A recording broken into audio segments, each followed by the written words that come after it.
ସତରେ ପ୍ରେମ କ'ଣ ଏତେ ନିର୍ଦ୍ଦୟ ହୋଇପାରେ?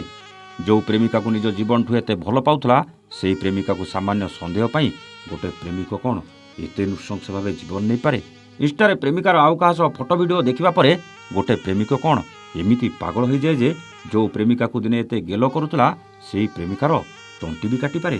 ଇଏ ପ୍ରେମ ନଥିଲା ଆଜ୍ଞା, ପାଗଳପନର ଶେଷ ସୀମା ପାରି କରିଦେଇଥିଲା। ଇଏ କାହାଣୀ ନୁହେଁ ଆଜ୍ଞା, ସେ ନୃଶଂସ ପ୍ରେମିକର ଛାତି ଥରା କଥା, ଯାହା ଆଜି ଖାଲି କେନ୍ଦୁଝର ନୁହେଁ ପୁରା ରାଜ୍ୟକୁ ଦୋହଲେଇ ଦେଇଛି। ସେଦିନ ମା ଆଉ ବଡ଼ ଭଉଣୀ କାମରୁ ଫେରି ଦେଖନ୍ତି ତ ଝିଅ ଅନିତା ଘରେ ନାହିଁ। ପ୍ରଥମେ ଭାବିଥିଲେ ହଁ ଝିଅ ଏଇଠି କେଉଁଠି ଯାଇଥିବ, ଘରକୁ ଆସିଯିବ। ହେଲେ ଘଣ୍ଟା ପରେ ଘଣ୍ଟା ବିତି ଯାଇଥିଲେ ବି 21 ବର୍ଷର ବଢ଼ିଲା ଝିଅ ଅନିତା ଘରକୁ ଫେରିବାର ନାଁ ନେଉନଥିଲା। ଫୋନ୍ କରି ପଚାରିବାକୁ ଗଲାବେଳକୁ ଝିଅ ଅନିତାର ମୋବାଇଲ ଘରେ ହିଁ ଥିଲା। ସମୟ ଯେତେ ଯେତେ ବଢ଼ି ବଢ଼ି ଚାଲିଥିଲା ମା ଆଉ ବଡ଼ ଭଉଣୀଙ୍କ ଟେନସନ୍ ବି ସେତେ ସେତେ ବଢ଼ିବା ଆରମ୍ଭ ହୋଇଯାଇଥିଲା। ତାପରେ ଖୋଜିବା ଆରମ୍ଭ ହେଲା। ସବୁ ସମ୍ପର୍କୀୟଙ୍କୁ କଲ୍ କରି ପଚରା ବି ଗଲା, ହେଲେ ଝିଅର କେଉଁଠି ସନ୍ଧାନ ମିଳିଲାନି। ଅନେକ ଖୋଜିଲା ପରେ ଯେତେବେଳେ ଝିଅକୁ ନ ପାଇଲେ ସେତେବେଳେ ଘରେ ଥିବା ଝିଅର ମୋବାଇଲକୁ ଚେକ୍ କରାଗଲା। ମୋବାଇଲର ଶେଷ କଲ୍ ସଂଗ୍ରାମ ନାମକ ଏହି ଯୁବକର ଥିଲା, ଯିଏ ଅନିତାକୁ ଅନେକ ଦିନ ହେଲା ପ୍ରେମ କରୁଥିଲା। ମା ସଂଗ୍ରାମକୁ କଲ୍ କରି ଅନିତା କଥା ପଚାରିଲା, ହେଲେ ସଂଗ୍ରାମ ଏମିତି ଅଭିନୟ କଲା ଯେ ସେ ଯେମିତି ଅନିତା ପାଇଁ ପୁରା ବ୍ୟସ୍ତ ହୋଇପଡ଼ିଲା ଭଳିଆ ଲାଗିଲା। ଦିନ ପରେ ଦିନ ବିତି ଚାଲିଲା। ମା ଆଉ ଭଉଣୀ ଅପେକ୍ଷା କରିବାର ଧୈର୍ଯ୍ୟ ଶେଷ ସୀମାରେ ପହଞ୍ଚି ଯାଇଥିଲା। ବାଧ୍ୟ ହୋଇ ଥାନାରେ ପହଞ୍ଚି ପୋଲିସର ସହାୟତା ନେଇଥିଲେ। ପୋଲିସ ସେହି ପ୍ରେମିକ ସଂଗ୍ରାମଠୁ ତଦନ୍ତ ଆରମ୍ଭ କଲା। କଲ୍ ଡିଟେଲ୍ସ ବାହାର କରି ଶେଷ କଲ୍ କରିଥିବା ସଂଗ୍ରାମ ଉପରେ ନଜର ରଖିଲା ପୋଲିସ। ଧୀରେ ଧୀରେ ତଦନ୍ତକୁ ଆଗକୁ ବଢ଼ାଇବା ସହିତ ଶେଷରେ ସବୁ ପ୍ରମାଣ ସହିତ ସଂଗ୍ରାମକୁ ଗିରଫ କରିଥିଲା ବଡ଼ବିଲ ପୋଲିସ।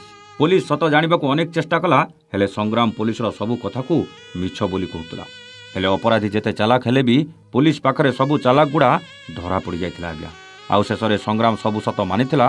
ଆଉ ପୋଲିସ ପାଖରେ ସେହି ପ୍ରେମ କାହାଣୀ ବଖାଣିଥିଲା, ଯେଉଁ ପ୍ରେମ କାହାଣୀ ଟିକିଏ ସନ୍ଦେହ ପାଇଁ ପ୍ରେମିକାର ଜୀବନ ନେଇଯାଇଥିଲା। ଏ ପ୍ରେମ କାହାଣୀ ଥିଲା କେନ୍ଦୁଝର ଜିଲ୍ଲା ବଡ଼ବିଲ ଥାନା ଭଦ୍ରା ସାହିରେ ରହୁଥିବା ଅନିତା ମହାକୁଡ଼ ଆଉ ସଂଗ୍ରାମ ମାଲଦାରର। ଗୋଟିଏ ଗାଁରେ ଗୋଟିଏ ସାହିରେ ରହୁଥିବା ଅନିତା ଆଉ ସଂଗ୍ରାମ ଭିତରେ ପ୍ରେମ ସମ୍ପର୍କ ଗଢ଼ି ଉଠେ। ପ୍ରେମ ଗଭୀର ହୁଏ। ସେହି ପ୍ରେମର ଭଲ ପାଇବାର ଗଭୀରତା ଭିତରେ ଉବୁଟୁବୁ ହେଇ ବେଶ ହସ ଖୁସି ଆଉ ମଜା ବି କରିଚାଲନ୍ତି। ହେଲେ କିଛି ଦିନ ପାଇଁ ଅନିତାକୁ ଛାଡ଼ି ସଂଗ୍ରାମକୁ ବାହାରକୁ ଯିବାକୁ ପଡ଼େ।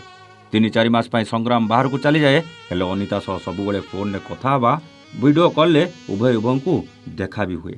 ହଠାତ୍ ଦିନେ ସଂଗ୍ରାମର ନଜର ଅନିତା ଇନଷ୍ଟାରେ ଥିବା ଭିଡ଼ିଓ ଆଉ ଫଟୋ ଉପରେ ପଡ଼େ। ଯେଉଁ ଫଟୋ ଆଉ ଭିଡ଼ିଓରେ ଅନିତା ସହ ଆଉ ଜଣେ ଯୁବକକୁ ସଂଗ୍ରାମ ଦେଖେ। ସେ ରାଗିଯାଏ, ରକ୍ତ ଗରମ ହୋଇଯାଏ।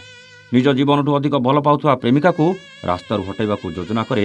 ସନ୍ଦେହରେ ପାଗଳ ହୋଇଯାଇଥିବା ପ୍ରେମିକ ସଂଗ୍ରାମ ଗାଁକୁ ଆସେ ଆଉ ଯୋଜନା ପ୍ରସ୍ତୁତ କରେ। ସେଦିନ ଥିଲା ମେ ମାସ 11 ତାରିଖ, ଉଦୁଉଦିଆ ଖରାବେଳ। ଅନିତା ଘରେ କେହି ନଥିଲେ। ମା ଆଉ ବଡ଼ ଭଉଣୀ କାମକୁ ଯାଇଥିଲେ।